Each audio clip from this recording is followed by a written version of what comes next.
জন্ম বৃত্তান্ত আলোচনা হবে, সেই আলোচনার জন্য ঈদে মিলাদুন নবীর নাম দেওয়া, তার জন্মদিনকে ঈদ বানানো, এটা তোমার ইচ্ছা, তুমি নিজের ইচ্ছা মতো বানাবে ঈদ?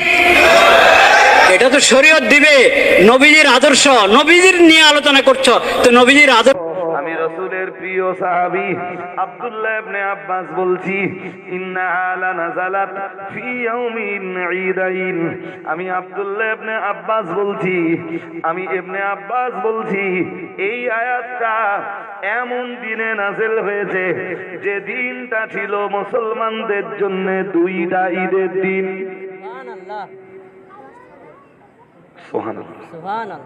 এই কথাটা বুঝতে পারেননি? মনে রাখো, মুসলমানদের উপরে যেই দিন এই আয়াতটা নাযিল হয়েছে ওই দিনটা ছিল দুইটা ঈদের দিন।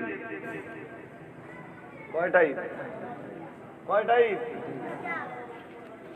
আব্দুল্লাহ ইবনে আব্বাস এবারে বললেন, শোনো,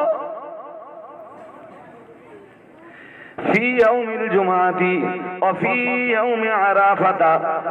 হযরত আব্দুল্লাহ ইবনে আব্বাস বললেন, ওই দুইটা দিনে, ওই দুইটা ঈদের একটা ঈদ ছিল।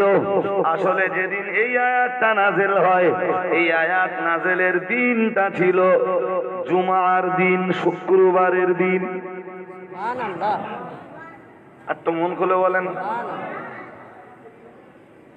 শোনো, ওই দিনটা ছিল আর একটা ঈদের দিন। সেটা হলো, ওই দিনটা ছিল আর একটা ঈদের দিন, সেদিনটা হলো ফি ইয়াউমে আরাফাতা, আরাফাতের দিন।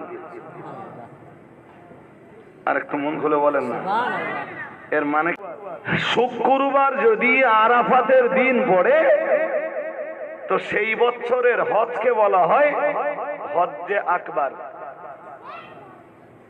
হজ্জে বড় হজ।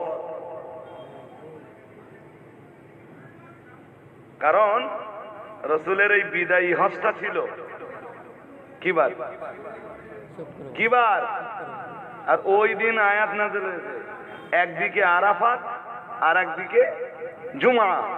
তাই আব্দুল্লাহ ইবনে আব্বাস বললেন দুই ঈদের দিনে, এমন দিনে এই আয়াত নাযিল হয়েছে